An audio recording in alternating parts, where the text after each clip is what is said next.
గజ్వేల్ నియోజకవర్గంలోని శ్రీగిరిపల్లి గ్రామంలో బీజేపీ అభ్యర్థి ఈటెల రాజేందర్ కోడలు ఇంటింటి ప్రచారం నిర్వహించారు. అనంతరం గ్రామంలో ఉన్న సమస్యలను గ్రామస్తులు టీఆర్ఎస్ నాయకులు ఎలాంటి పనులు చేయడం లేదని, రోడ్లు డ్రైనేజీలు వాళ్లతో తిరిగే కార్యకర్తల ఇండ్ల ముందు మాత్రమే వేస్తున్నారని, సామాన్య ప్రజలకు ఎలాంటి సదుపాయాలు అందట్లేదని ఆరోపిస్తున్నారు.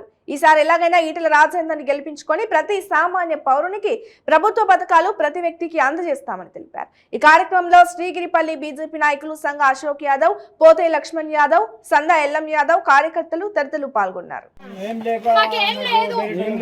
అదేనా ఇప్పుడు ఇప్పటి వరకు వాళ్ళు వచ్చి ఇంత మీ దగ్గరకు వచ్చినప్పుడు వాళ్ళని అడుగు గట్టిగా ఇదేనా పరిస్థితి.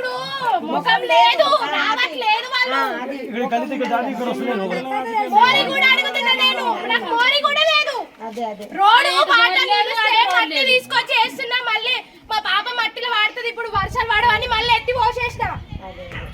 సరేగా నువ్వైతే చూసే మీరు ఏదైనా ఏంటి, మీ ఇంటికి మేము వస్తే మమ్మల్ని అయితే ఆదుకోండి. మేము అదే ఒకటి అడుగుతున్నాం. బయట బట్టలు వేసుకున్న వాళ్ళకి ఫస్ట్ ఆపర్చునిటీ ఇవ్వకండి, వేరే వాళ్ళకి ఇవ్వండి. నేను తెల్లారి ఒకటే 10 సార్లు పడ్డా వాళ్ళ ఇంటికి ఉమ్మడికి, నాకు ఇవ్వలే. కరెక్ట్ చెప్తున్నా మరి. అదే కేసీఆర్ ఇంటి దగ్గర కాదు, కేసీఆర్ ఇంటి దగ్గర కాదు, కనీసం మళ్ళీ అడుగుతాడు కూడా రానియరు. అదే ఈటెల రాజేందర్ ఏ అర్ధమరాత్రి పోయినా ఏ టోపెన్ ఉంటది, ఏ అర్ధమరాత్రి పోయినా తల్లి ఏ అర్ధమరాత్రి పోయినా రాజేందర్ అన్న కడుపు నుండి అన్నం పెట్టి పంపిస్తాడు. అంత గొప్ప నాయకుడు. ఒక అవకాశం ఒక్కసారి మనం రాజేందర్ గెలిపించుకుంటే ఖచ్చితంగా మీకు ఏ సమస్యలు ఉన్నాయో రాజేందర్ అన్న వాళ్ళ కోడలు వచ్చింది. రాజేంద్ర అన్న గెలిచిన తర్వాత రాజేంద్ర అనే ఈ గ్రామాన్ని పిలిపించుకొని మీకు ఏ సమస్యలు ఉన్నాయో దగ్గరుండి మనం పరిష్కరించుకుందాం. ఒక్కసారి మీరు 100%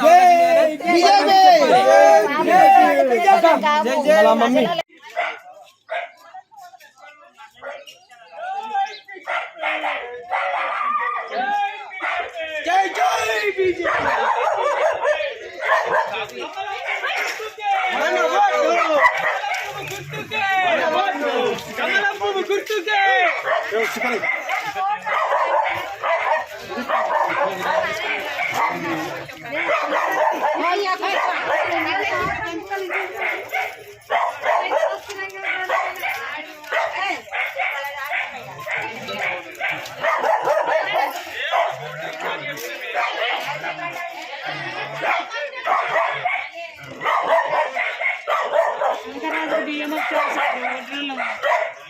వచ్చే బాసులు లేదు, నా బిడ్డకు ఓటు ఉంది.